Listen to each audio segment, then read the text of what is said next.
Good morning, everybody. I'm Ed Hickey. I'm an AARP volunteer over here on the Kona side of the Big Island. And again, welcome you to our presentation this morning called 10 Steps to Get Ready for Retirement.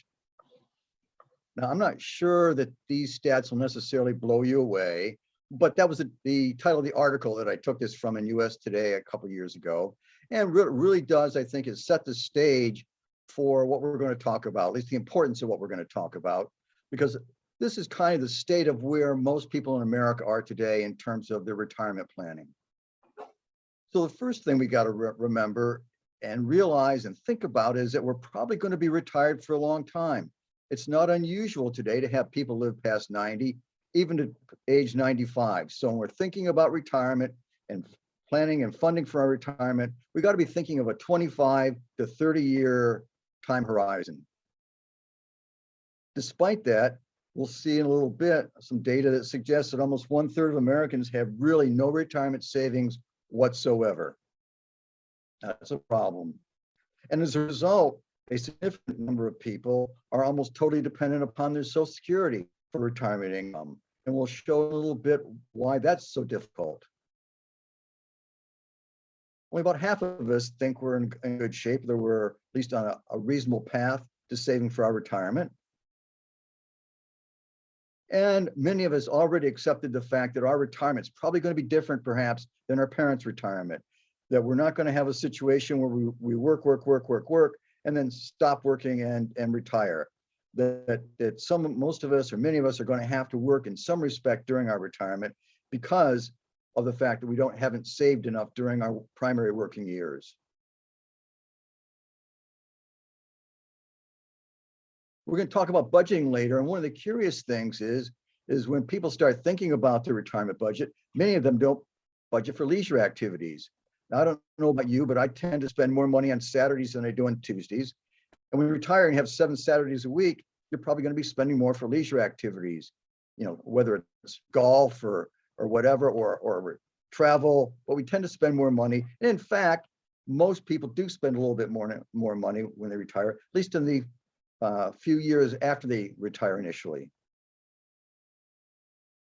Healthcare, very expensive. That's something we really need to be concerned about when we're looking at our budgeting for retirement. Big bucks. This is the issue. Bottom line is outliving their savings is what 60% of Americans fear the most. And it's a reasonable fear, since seniors are the fastest growing group of bankruptcy filers in the country. So this is kind of the state of where we are. And here's some data that shows that. Here's a little data that shows where Americans are in their retirement savings. And this is from a USA Today poll a few years ago. And as I mentioned earlier, almost 1/3 of Americans have less than $5,000 in the bank in savings to support 25 or 30 years of retirement. And even there's only 25% that has $200,000 or more. Now, $200,000 is a fair amount of money. But again, when you start thinking about having to support yourself for 25 or 30 years, even that really isn't significant. So, this snapshot kind of shows the issue. And what that means is we got to do better. As we're here on approaching at least the intersection of work and retirement, we accept the fact that a successful retirement is easy. It's easy to retire, go on Monday morning, tell your boss, I quit, I'm leaving, and you're retired. The issue, of course, is to stay retired and stay retired, with a lifestyle that you can enjoy. And so what AARP has tried to do is break the planning for this into 10 steps, because it can look a little bit overwhelming, but we tried to put a retirement planning process into 10 bite-sized steps so that we can do a better job of planning than what we see most of our American colleagues have done. Why do I need to plan? Well, I think we've just seen some data what happens when you don't plan. But a French philosopher said a goal without a plan is just a wish. And Will Rogers, an American, said it's more like a hallucination. If anything, it's going to be just luck. If we don't have a plan, a reasonable plan that we follow, then our ability to have a successful, enjoyable retirement is just going to be luck. And most people don't have one, which is why, as we've just seen, so many Americans are in pretty tough shape in terms of their retirement planning. Now, one of the things I've noticed in the last couple of years giving these talks is it's kind of hard to get our heads around this kind of planning for retirement, planning for the future, because we're so focused on the present. You know, we've had a pandemic, now we've got issues in Europe. All these things tend to distract us and make us think, well, really need to think about our future. Well, Maya Angelou reminds us that every storm runs out of rain. This too will pass. Yes, things will get better. We're going to have a future. We're going to retire. And if we're going to enjoy our retirement, we need to plan for that. So we need to find a way to kind of, at times, just kind of, ignore all the stuff that's going around us that we can't control and focus on things we can control, like the plan for our retirement, because this is not going to go on forever. Things are going to get better. We'll get through this. Okay.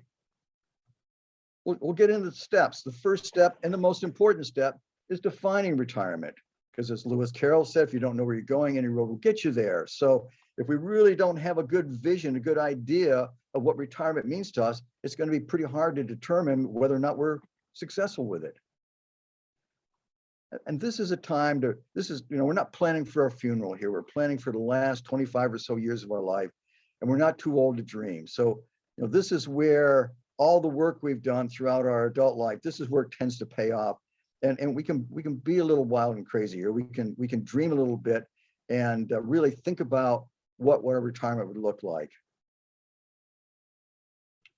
So how do you start? Well, what our recommendation is, you start by writing down 4 or 5 key goals or key things you'd like to do in your retirement.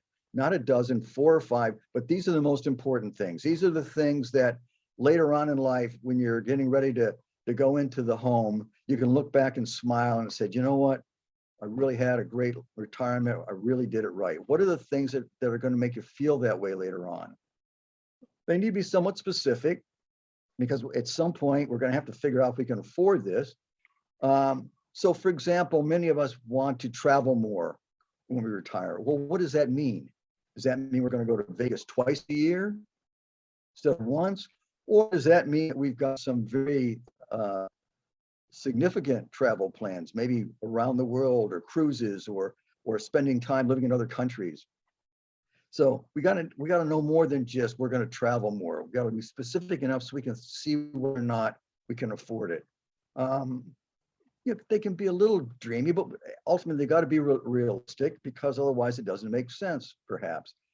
As I sit here on my lanai, I can overlook Kailua Bay here in the distance. And when Paul Allen had a home here, he used to park his yacht out there, and I could tell my wife, we should go maybe buy that yacht and sail around the world. And that could be a good retirement goal. My wife thought it was hysterical, and it is. It's totally unrealistic. So let's not go there. Let's make sure at least the goals we set for ourselves are things that are reasonable that we can accomplish. So with the 4 or 5 things that we want to do, we got to think about where we're going to live in retirement. Now, many people say, well, hello, I'm in Hawaii already. Well, yes, you are, but is that really what your plans are? Or are you going to live part-time somewhere else? One of the things I've talked to a lot of people during this pandemic is it's been difficult sometimes to get together with family and friends in the mainland. And suddenly our family in the mainland, it seems like they're a lot farther away and more difficult to get to than they used to be. So maybe you're not going to live in Hawaii for your entire retirement, or again, maybe you're going to split your time now that you don't have to work here full time, and you can be have other options. And what's your timeline? When are you going to retire? When is that? What's your plan right now? What turns that? When do you go into your boss's office and tell him I'm leaving? Is it a certain age? Is it a certain amount of money in the bank? When you just get fed up? What is that trigger that kicks you into retirement? So these are all the things we really need to think about. So again, we want to focus on 4 or 5 goals. We want to write them down. Write them down, because when you start writing them down, they suddenly become a little bit more focused, a little sharper, rather than just kind of maybe some sort of a daydream in your mind. Do them in conjunction with your spouse or partner. An interesting exercise is to go and you go write your 4 or 5 goals. She goes and writes her 4 or 5 goals, and you come back and you do these together. And then you see whether or not you, are they the same? If not, then that's a great starting point to have a discussion to make sure that they are the same. And you can keep an online file or journal depicting on how you'd envision your retirement. So I think Jackie has a poll. We want to find out from you, just kind of, when are you thinking about retiring? Just to give us kind of an idea and each other an idea of what people's plans were. Well, first we'll figure out where you are. You know where I am. Where are you? How many people are here on Hawaii, on the Big Island with me?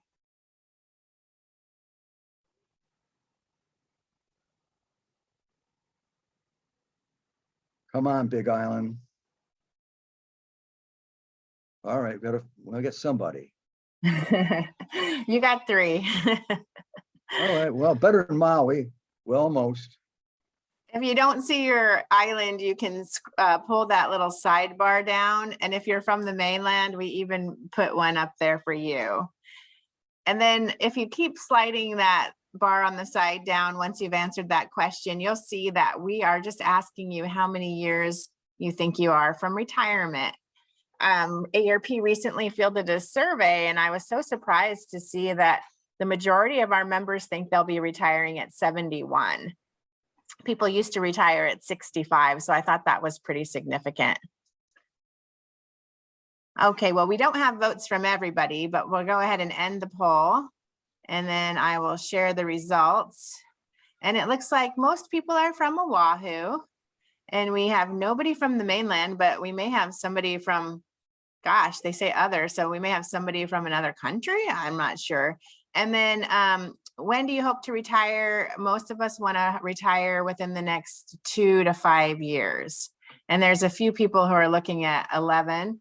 And we have one person under 45 on today. So I just want to give you a round of applause for coming on and planning early. Good job. So I'm going to stop sharing the poll. And if you'd like to remove that from your screen, just click in the upper right corner on that X box and it will move that from your screen.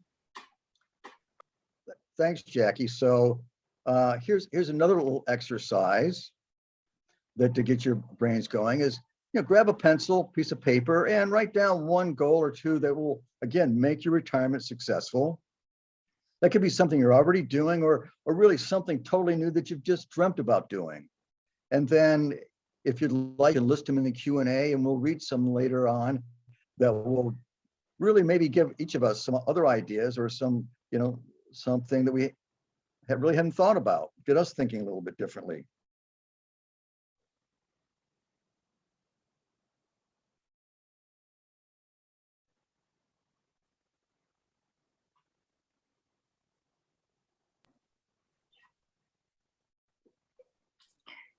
I've decided I really want to visit all the World Heritage sites, Ed.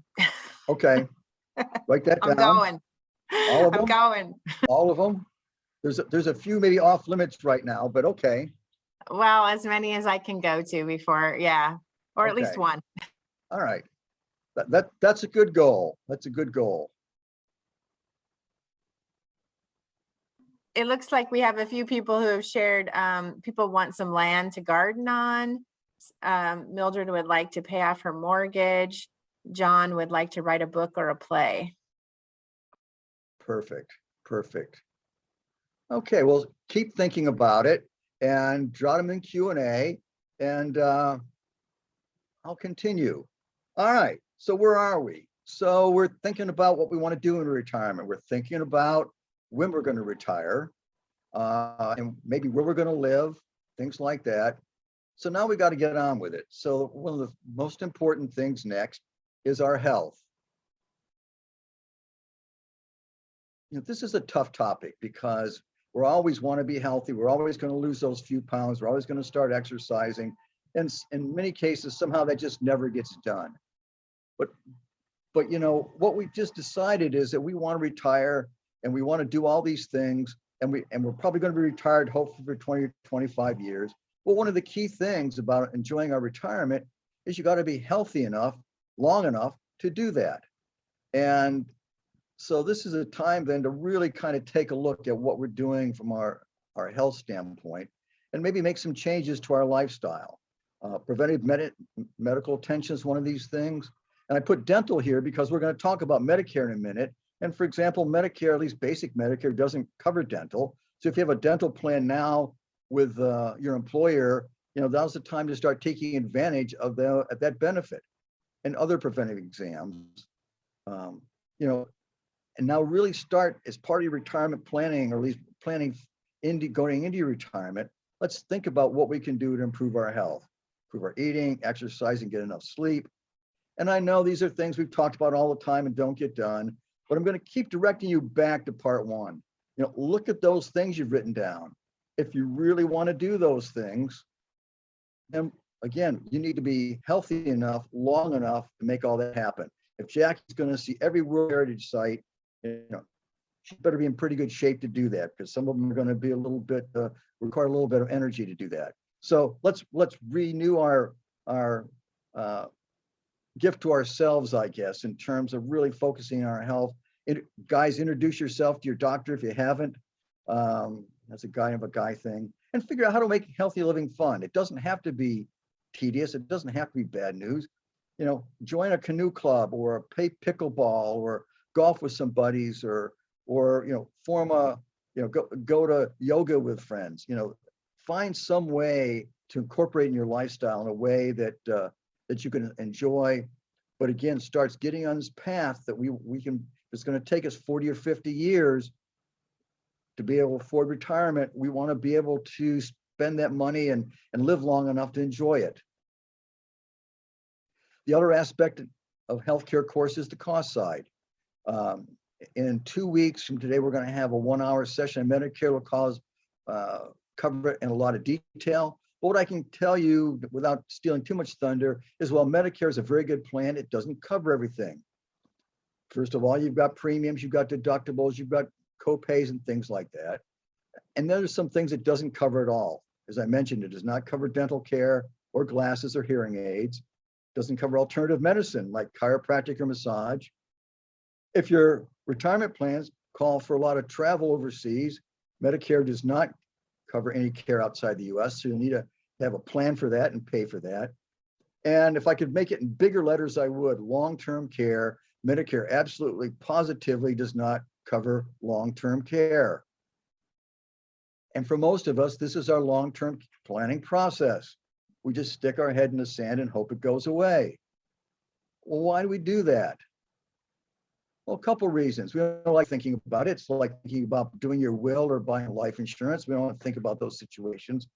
After all, why make myself uncomfortable? It's not going to happen to me anyway, right?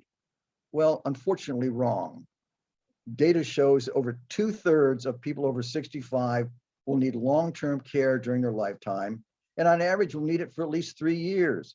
So over 2 out of 3 of us, pretty good odds, are going to need it. And we're going to need it for a while. And it's expensive. Here's the average cost for long-term care in Hawaii last year. And you start asking people, I have in some of these seminars, well, what are you going to do for long-term care? Well, I guess I'll just move in with my daughter if I need to. Oh, okay. Well, that's the daughter with the full-time job and the 2 kids, right? She's got time to spare for you. Well, maybe if she takes you to long-term adult care while she's driving the kids to school, maybe that's reachable. That's still kind of pricey, but okay, maybe that's within the budget. But if she has to start bringing somebody in the home, that gets pricey. Or what if you start going assisted living, and then you start thinking about nursing homes? And after all, unless your daughter is available 24/7 and is a nurse, she probably doesn't have the skill or time to provide this kind of service. So you can see that the cost of long-term care very rapidly takes off, and over $150,000 to $170,000 a year. And it's still going up. Last year wasn't too bad. Sometimes these percentages are much, much higher. but it still goes up. So this is something we need to be aware of. We need to budget for, and just can't pretend it's not going to happen, because it's likely, certainly within a couple, husband, wife, partners, whatever, one of us is probably going to need it, almost certainly. How do you pay for it? Well, here's Social Security, savings, income, home equity. Well, notice that everything on this list except for long-term care insurance is how we're planning to support our retirement to begin with. So we got to be worried about, you know, in our budgeting, double dipping.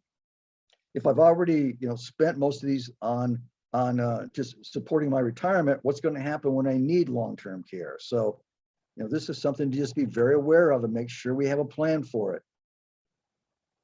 All right. So in terms of health, what do we got to do? Well, where and how are we going to get our necessary medical and long-term care? Well, for folks in Oahu, that may not be as big a deal as it is for those of us on the outer islands here, where the medical is, well, let's just say it's not as good as it is in Oahu. So for many of us, you know, particularly if we had in a situation where we had some significant health issues, trying to figure out whether or not we can support that with the medical facilities here on these outer islands. So that may necessitate moving. So that then goes back to what we just talked about in step one, is that, you know, part of our retirement plan may say, look, at some point, we may need to move someplace in order to get the medical care or the long-term care we need. So we need to be thinking about that. Are we going to pay for medical? Not only the medical care, but long-term care. And then again, let's try to avoid needing a lot of medical care for as long as possible by making a commitment now to really think about, you know, losing those pounds, sleeping better, eating better, doing the things we know we should have been doing all along, but you really need to start now in order to enjoy retirement in the long run. Our web pages has a lot of information, www.aarp.org/health. And then there's some information on insurance, healthy living. There's a lot of information on the web.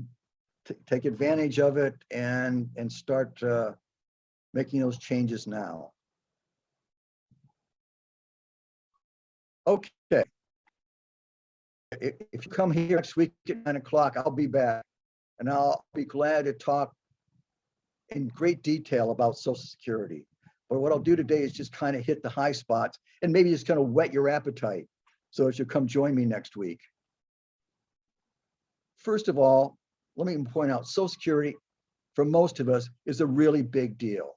Why do I say that? Well, here's a simple example that I'll start next week's talk with as well. Let's take a couple with average benefits who decide to retire at their full retirement age of 66. And for ease of crunching the numbers, we'll assume their life expectancy is 86, that they're going to live for another 20 years. It could be 25 or 30, but for the example, we'll assume 20. It turns out that for this year, the average Social Security benefit for a couple is a little over $2,700 a month. So it amounts to $33,000 a year. When we talk about the 20 years they expected to live, that's over $660,000. That's pretty serious money. Remember the chart I showed earlier showing that most Americans barely have $200,000 in the bank. This is $660,000 benefit. So for many of us, or not most of us, Social Security is going to be a major financial benefit to us in our retirement. So it is a big deal.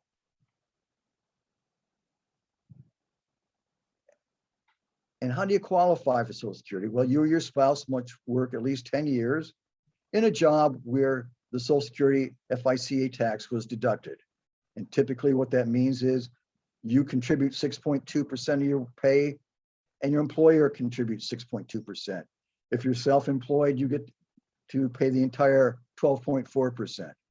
But again, you need to work do this for at least 10 years in a job that FICA was deducted. And I point that out because, as we all know, here in Hawaii, working under the table can be very popular. And so many of us may have worked in jobs for part of our career anyway, where FICA was not deducted. So we need to be concerned about that. There's an income cap for Social Security. If you're lucky enough that you make more than $147,000 in wages a year, once you hit $147,000, they'll stop taking Social Security out of your check until beginning of next year. Now, when I mentioned earlier, the difficulty people have who are trying to kind of make it go almost all on Social Security is explained here. Ever since the law was enacted back in 1935, it was clear that Social Security was never meant to be a comprehensive pension plan for everybody. It was designed to be kind of a foundation or a baseline to build on.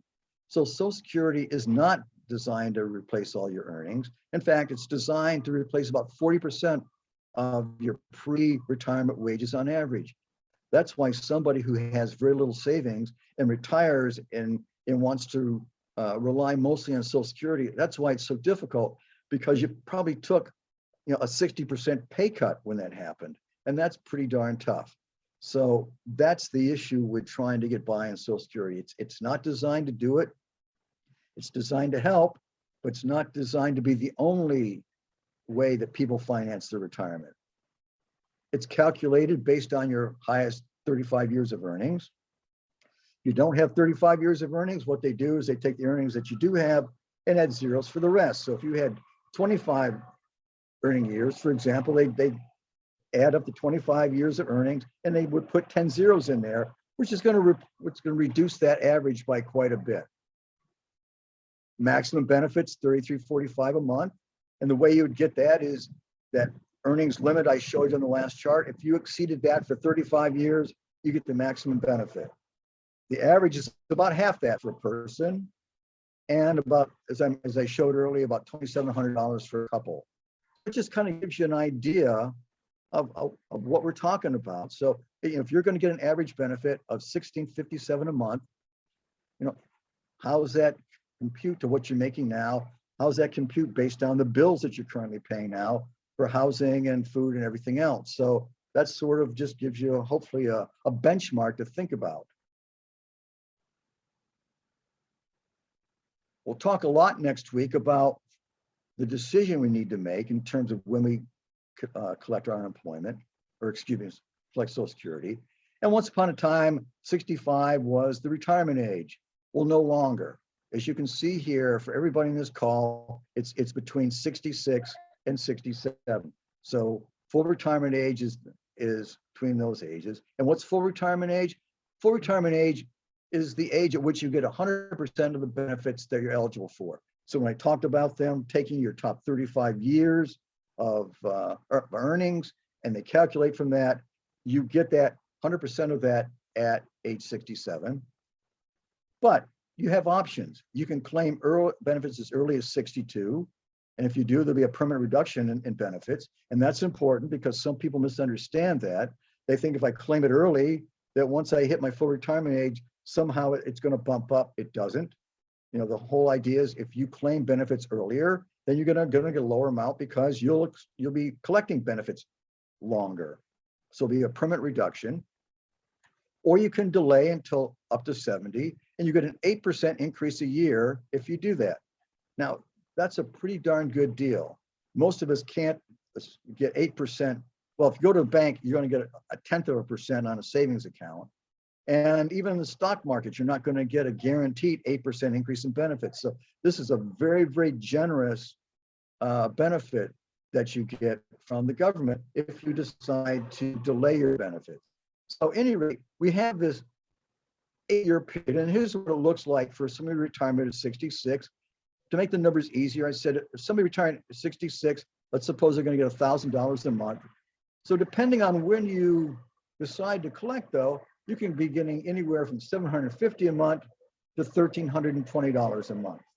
So you can see there's a wide range depending on when in this 8-year period you decide to take your benefits. There's a similar chart if you just wait till 67, and there's a chart for all the intermediate ones in between. But these are the two extremes. So here you can actually start taking benefits 5 years before your full retirement age. And so you can start even with a lower amount, and then you have 3 years to get to this. So this is kind of a big deal, right? I mean, so making this decision on when you start taking your benefits really has an impact on how much you're going to receive each month. And we'll talk again a lot about that next week, but it's a big deal.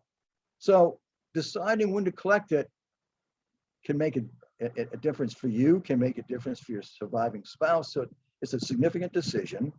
There's no one right age. If there was, I'd show you the chart and we'd be done, but there's not. And that's because each of us has a different retirement plan and perhaps a different role for Social Security in that plan. You know, maybe it's something that you need to start collecting from the outset in order to afford retirement. That's fine. However, if you've got other sources of income, maybe you can delay taking the benefit and take advantage of that 8% improvement every year. Again, it's better than you're gonna get anywhere else, and guaranteed. But at any rate, my request suggestion is make an informed decision. That's because I see too many people, they take it right away at 62 because why? Well, because somebody told me to. Well, maybe that taking it very early made a lot of sense for that person, but you have a different plan, you have a different financial situation. It may not be the best situation for yourself. So given the importance of it, it really needs to think about it, figure out how it fits into your overall retirement budget, and make a good decision. AARP has some tools to help. There's a lot of tools on the internet that can help look at different scenarios that you could look at and help you make these decisions. But it's a biggie. And again, stop by next week and we'll talk about it in detail. All right. Now we got to start getting serious. We got a plan. We're thinking about how we're going to spend our Social Security. We're going to get healthy. We got to think about it. All this begins to come together now as we put together a budget. And again, just a reiteration of where I started from, this budget has got to be something that probably for at least 20 years, if not 25 or 30 years.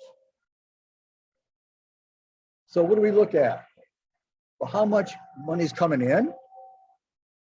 Do you have guaranteed income? Social Security we just talked about. Do you have a pension? If you do, that's great. Annuities, do you have fixed income? Things like that. And then variable income from 401ks, IRA, and other savings.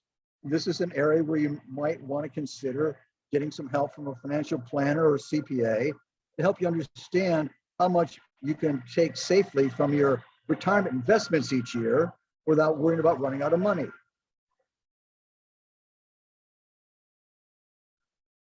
Then how much you're going to spend in retirement? Oh, I have no idea how much you're going to spend in retirement. I don't know how to get my head around that. Well, okay. Figure out how much you're spending now. Most of us don't know that. Start tracking for a couple months. What are you spending your money on? And then take a look at that plan we came up in step one and said, hey, how's that going to change? This thing does not have to be in 2 or 3 decimal places. Just trying a high spot estimate here. If you set in your plan, I want to travel more. Jackie wants to go to all World Heritage sites. Well, how much is that going to cost? I don't know. Well, then budget for it. Are you going to spend $10,000 a year, $20,000 a year? What's your travel budget going to be? So you start looking at what you're spending on now and what's going to go up and what's going to go down, or at least what you project to go up or down, and retirement. And again, it's not going to be exact, but it doesn't need to be exact. We just kind of need to have a ballpark. So don't let this get you too stressed out. We're going to look at how retirement savings are invested. Again, in a couple of weeks, we're going to have toward the end of March and early April, a couple of sessions as part of this program talking about basic investment. If you're interested in that, this can help. Or you may, again, need some professional help from a financial planner to talk about, do I have my savings invested in something that's too risky, not risky enough? Are they consistent with my risk profile and what I need to accomplish in order to meet my retirement goals? So that's an important consideration. And then debt. How much debt do you have? When you're working and you have a mortgage, a car payment, okay, you get your paycheck and then just write the mortgage check or whatever. And it's just something that you pay each month out of your paycheck. But when you're retired and suddenly you don't get a paycheck anymore, debt becomes much more serious because it's like negative savings. Paying that debt has to come out of your retirement savings, and which are probably not at the level we want anyway. So one of the things as you're planning for retirement, think about how aggressively you can pay down debt. The less debt you have once you stop working, the better off you're going to be. So we got to put this budget together. Again, high spot estimates. How's it going to change? How's it going to be different from what I have now? Focus on debt. And again, there's lots of help on the internet. We have a retirement calculator where you can just fill in the blanks, all the things you want to spend, and we'll help you kind of put this retirement budget together. Because this is really the reality check, right? I mean, we've got these dreams, we've got these plans. This is where we take a look at and say, okay, how realistic are those plans based on what my retirement savings and retirement financial situation is going to be. Now, I don't know about you, but my experience is for most of us, this does not turn out to be a happy answer. Most of us don't find out that we've got plenty of money. We don't need to worry about it. We're in great shape. Usually we're going to find that there's some sort of gap there, that the budget we've set up, the plan we've set up for retirement, we don't have enough savings to support that. That's very typical. What do? Well, I guess we can go back and kind of change the plan, downsize the plan, make it less ambitious, but let's not start there. It's going to take, we're going to work 40 or 50 years to get to retirement. These are things we really want to do. Let's not give up so easily. Let's see if we can make this work. So the first thing we can do is let's see if we can cut our current expenses. Let's see if we can find some low-hanging fruit that maybe we can do a few things, at least to start making a dent in it. Like, cutting out a restaurant a week. My wife thinks Starbucks is an essential expense. Well, maybe it's not. Maybe we can make coffee at home. I, on the other hand, think the NFL Network's an essential expense. Well, maybe it's not. So, maybe I downsize, don't have all these premium cable channels, or maybe I don't have cable at all. Maybe I go and have a streaming service through the internet. Phone plans. I've got a cell phone with unlimited minutes. My wife has a cell phone with unlimited minutes. We got a landline with unlimited minutes. None of us can talk that much. Not even she can talk that much. Do we need all these phone plans like that? Do we need a landline? So you start challenging, now that you kind of laid out what you're spending your money on, you start challenging some of these things and saying, you know what? Maybe I don't need Starbucks as much. Maybe you can find a different, less expensive way of getting cable, things like that. So these aren't going to be huge amounts, but every little bit helps. And if you're several years from retirement and you can start saving a few $100 a month doing these simple things, it will really add up. And once you do retire, that's less spending that you're going to have to support from your retirement savings. So this is just a good way to start. These things aren't difficult. And again, go back to step one. If I really want to do those things in retirement, then maybe these are some small sacrifices I need to make in the short term in order to make that happen. So cutting some expenses now makes you prepared. Start by listing your bills. Is Starbucks a necessity or a luxury? Is NFL Network a necessity or luxury? You'll start looking at things in those terms, focus on the necessities, and figure out really what luxuries you want to continue to afford versus what you can give up in order to make your chances of success in retirement much higher. Okay. That's going to help. It may not still be enough. So you may decide, my retirement's going to be different than maybe my parents were. The traditional retirement, right? 65, you work, hit 65, you go in, you retire, you get the gold watch, and then you don't work anymore. Well, as you saw in the earlier chart, most of us are getting our head around the fact that because we don't have pensions and things like that, that's unlikely going to happen. We're going to have to work a little bit. So we may need to just start thinking about that and saying, okay, what are our options? What things can we do? We have this gap. Our plan for retirement is going to cost us more than it looks like we have the savings to pay for it. What are our options? And you may need to, do some things differently. Maybe you work longer, or maybe you do something differently, sort of in the middle. But first thing we got to know is, how much is the gap? How much a month are we short? How much money do we need to make up in order to make our budget, come in an equilibrium? And then, what are the different ways we can make that gap work? And some ideas are, gee, if I said to you, what's your biggest asset? You might say, oh, it's my house, it's my boat, my car. No, it's not that. Your biggest asset is you. Your biggest asset is all the knowledge and experience you gained over your lifetime, your working lifetime, all the things you know how to do. So how do we take advantage of that? Is there some creative way we can take the hobbies, the skills, experiences we have, and turn them into some income? So that maybe in order to bridge this gap in our budget, we don't have to necessarily keep working in our day job for longer. Maybe there's something else we could do. So the guy across the street here, you can't see him, but I can see him. He's a great example. He works on a dive boat. He's a scuba diver. Every time I ask him how things are going, he gives me a big smile and says, Ed, I get paid to go scuba diving in Hawaii. How great is that? He probably works 2 or 3 days a week here in Hawaii. That's how he bridges the gap. When you go to a farmer's market, what do you see?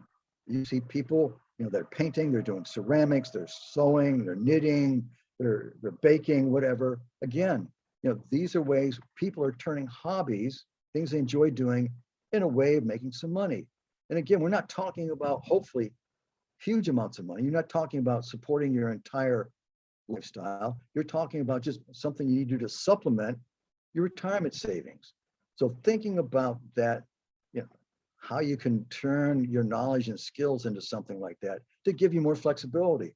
Maybe, and one of the things that's come out of because of the pandemic is lots of people have found ways to work from home. Gee, maybe you can talk to your employer and you can work from home part-time. Well, then home can be any place you want. So again, if you've got travel plans, it doesn't need to really stand in your way. You can continue to travel and do what you want to do, and you can do your work from the World Heritage Sites when you see Jackie, things like that. So really starting to think of creative ways to fill the gap. So if the only option isn't just I have to keep working longer, that may be your best option, but let's think that there's other options. So start thinking about what you know how to do, what you enjoy doing. Let's start thinking about is there some way I can start making money out of these things so that I can retire when I want to. And some ways of helping with that, we don't necessarily, a lot of folks, us baby boomers, don't necessarily think about social media, but it can be a real help here for a couple ways. First of all, believe it or not, we're not the only one going through these problems, right? As we saw earlier, most of America has an issue with funding their retirement. So there's lots of people out there trying to solve this problem. So we don't have to reinvent the wheel. If we can go out and somehow engage with these people, somebody out there may have had a great idea that will just really help our situation. We just need to find that person and find out what their idea is. I worked for a company one time that had encouraged people what they call steal shamelessly. It was a really big company. And they said, it's likely that most any problem we have, so many companies already solved it. So we don't have to reinvent it. We just got to go find the person who's already solved this problem, talk to them, and figure out how to do it. Well, the same thing is the case here. We can use things like Facebook or LinkedIn or other websites and try to find people who are out there in a similar situations we are, and what are they doing? How are they filling this gap? How are they making money part-time as part of the retirement? What are they doing? So, this is, we now have the ability to network really with the world. And so we can take advantage of that. The other thing with social media is, gee, if you decide, for example, you want to start a little business, a little consulting business, or you want to teach yoga on the side, or you want to sell ceramics, you can use the internet to help with that as well. Because, traditional ways of advertising like TV, radio, paper, newspaper is very expensive. But a Facebook page isn't that expensive. A website's not that expensive. Yeah, but I don't know how to do a website. Well, I don't know either, but you know what? Your grandkids probably do. Or if they don't know, they know somebody. So talk to people. It's easy to find somebody out there who will design a website for you, design a Facebook page for you, and take advantage of that because they're not expensive.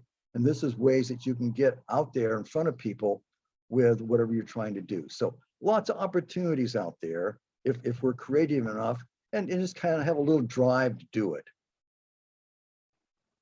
So this is not the time to be kind of hiding your room. This is the time to be talking to people, both people offline, people online, people that you know, people that you've never met. Talk to people about what your situation is and see whether or not they've got some ideas. Again, they may have solved all or part of your problem already. You just got to find that out. And that's where this elevator pitch comes in. If you're talking to somebody at a neighborhood picnic or something like that, and you want to chat with them, if somebody asks you how's it doing, you kind of just there and you're hemming and hawing, that's not going to do much. But boy, if you have a talk, you know what? Here's what I'm thinking about. I'm thinking about retirement, and I know how to do this and that, and I'm trying to figure out this and that. You have something that's prepared, then that person can very quickly say, you know what? I can help you with that. Or, you know what? I got a friend I'm going to put you in contact with. They've got a similar experience that you do, and they can tell you what they did. So this is the time to be out there and networking with us, both online and offline, with as many people as you can to come up with the best ideas that you can. Okay, we got a plan. Got a plan that looks like it's going to work, and it's a good plan.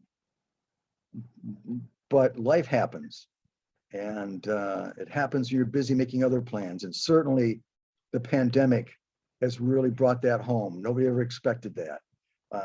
And for a lot of us, it's turned our lives kind of upside down.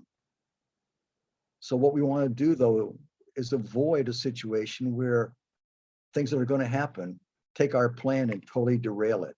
As much as possible, we want to try to protect that plan and make it work under any circumstances. So think about, okay, now that I got this plan, kind of where are the weak points? Where are areas that something could happen that would really take me off track? And one example is an emergency fund. A wind comes and damages your home. Well, if you have an emergency fund for that, it'll help because now it means you don't have to take out a loan or get in credit card debt in order to be able to take care of that. We're trying to stay out of debt. So having an emergency fund available that will help us take care of a lot of these items without putting our retirement budget at risk. Insurance is a big deal, right? How's our insurance look? Homeowners insurance. Well, most homeowners insurance don't cover hurricanes and earthquakes. Earthquakes are kind of a big deal sometimes here in the Big Island. We get rattled every once in a while. So, making sure we've got insurance coverage on our homes, on our health, is long-term care insurance something that you need to have as part of your retirement budget. Liability insurance, particularly if you're going to start a business or something. So make sure you've got yourself covered as much as possible with insurance. And then estate planning. If you're a couple, you have a partner, a spouse, the odds are one of you is going to die before the other one does. That's just a fact of life. And what would make the loss even greater of losing a partner is not only the loneliness and the emotion that goes with that, but if it meant that the surviving partner could no longer continue with the retirement plan, that makes a difficult situation much worse. So, thinking about, and again, this is an area where you may need some help from a estate planning attorney or estate planning professional to see whether or not you're doing everything you can to ensure that if you pass away, your partner can continue the journey, that they continue on and with the dreams and visions that they have. So again, let's do anything we can to make sure that the plan is as robust as possible and can handle at least the things we can expect might happen. And things like COVID, we never expected to happen, but those things do. And there's information on the web. AARP has some, others have. We can start again thinking about and looking at and asking yourself, am I doing everything I need to do to make sure that this retirement plan is really going to work? All right, I got a plan. Now what?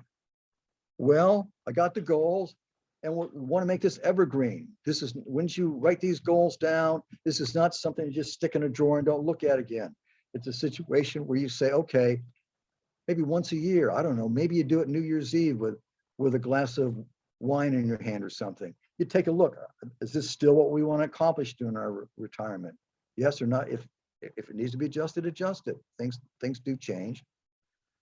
How much progress did we make in getting there? You know, did we save what we said we were going to save? Are we making, is our financial plan on track? Think about that.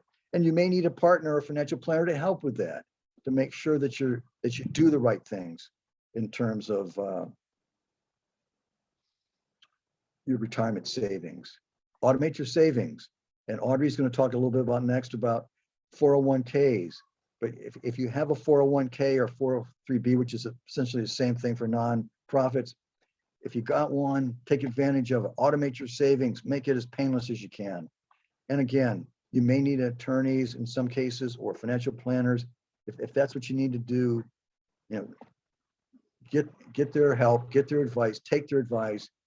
It might be a little bit expensive in the short run, but if they can help make sure that 25 years of retirement is going to work, it's a very good investment.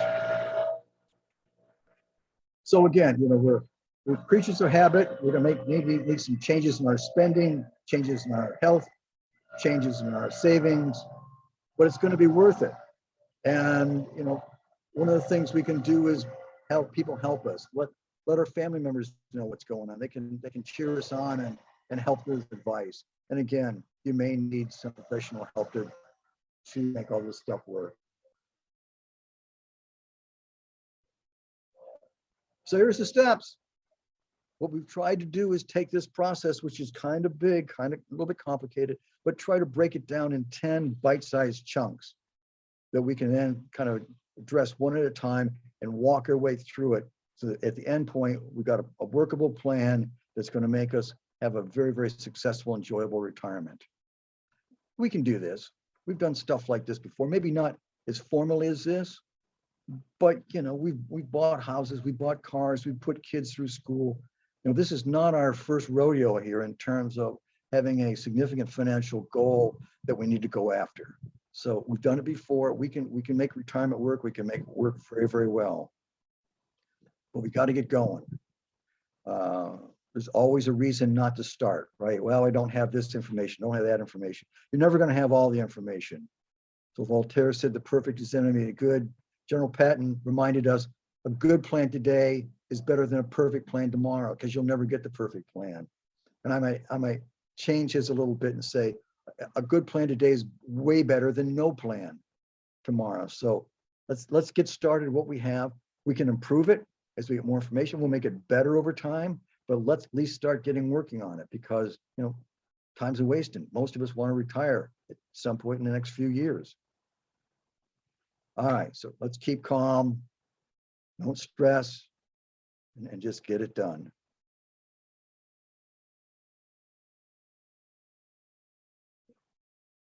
Just a reminder that, as Jackie mentioned, this is a series of webinars. Next week, I said I'll be here to talk about Social Security. The week after, Frank will be here to talk about Medicare. And then we have 2 seminars on investing, one on investing basics and one a little bit more advanced. So if you're not quite sure how to deal with your retirement savings, these are great opportunities for that, all at 9 o'clock. And I think that's what I've got. So I'm going to turn this over to Audrey now. Audrey's our advocacy director at AARP, and she's going to talk about a little bit about what we're doing in the state legislature to try to make retirement savings easier. And while Audrey's talking, if you have questions for Ed, please do put those in the Q&A and we'll get to them shortly. And if they're Social Security related, just know that he is doing a deep dive on that next week. Hi, so good morning, everyone. I'm Audrey Suga Nakagawa. I am the Advocacy Associate Director for AARP Hawaii. You just heard a wonderful presentation from Ed Hickey talking about the 10 steps in preparing for your retirement. And besides offering these type of educational webinars to our community, we're also fighting for on issues that matter to our 50 plus population at the federal, state, and local levels. One of the bills that we are fighting for right now relates to retirement savings is a legislation that will help people save more. We know that secure retirement is out of reach for hundreds of thousands of Hawaii residents. And, if you're one of those individuals who are fortunate enough to work for a company that offers your 401k or offers you a pension, at least you're on your way to start saving for your retirement. But unfortunately, there's over 200,000 workers in Hawaii who work in the private sector, who work for small businesses or work for themselves and do not have a workplace or retirement plan that they can contribute out of their paycheck. We know that that is one of the most efficient way and most effective way to start contributing and saving for your retirement. But for these 200,000 workers, it is not an easy step for them. While we know that they can go out and go to the bank and open up their own IRA account and start, working with a financial planner, only 1 in 15 will actually do that. So having a workplace way to contribute automatically from your paycheck is probably the most effective and efficient way to do that. And how can we help them? So there is a bill that has been introduced and that's sailing right now through the legislature. A task force that was set up last year looked at all these different models and found that this is a model that works best for Hawaii.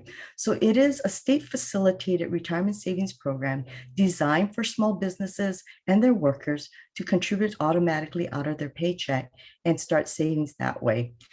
I want to share a screen.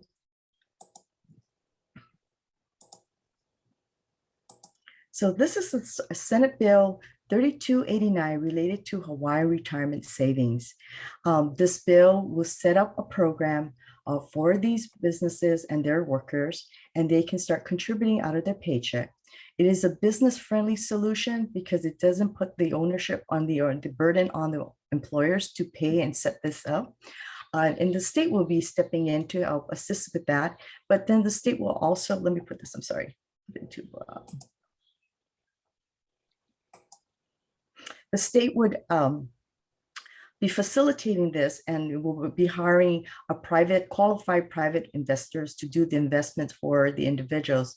The beauty of this is that these individual accounts will belong to the employees, and they will be able to make the contributions out of the paycheck, basically, or what they can afford to, and it's theirs. So should they leave their jobs, change jobs, this account follows them. So this is the model that the task force has recommended, and it's in this bill right now, hoping to have this successfully passed.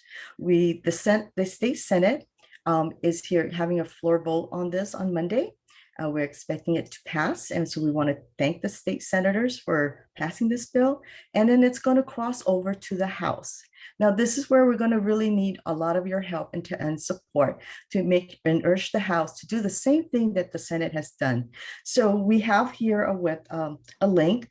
We want, if you can contact your state representatives when the bill crosses over, please ask them to please support this bill, have it heard and pass it so that we can have more and more people start saving for their future.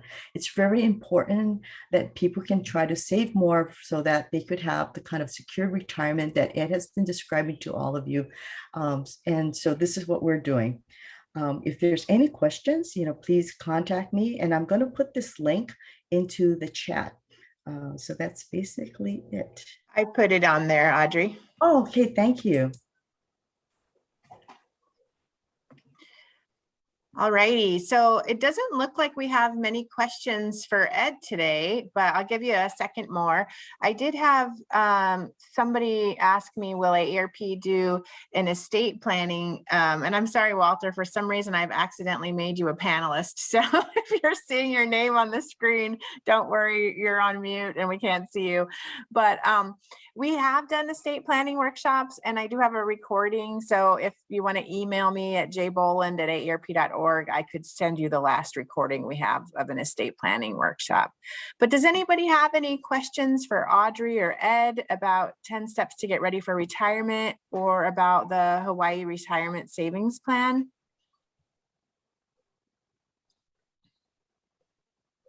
Okay, well, hearing none, we will officially close this webinar. I want to just thank you so much, Ed, for your presentation, and I apologize for the rough and bumpy start. And I'll get my technology better for next week. And I hope we see all of you next week for understanding Social Security retiree benefits. It's a great presentation, and we look forward to seeing you there.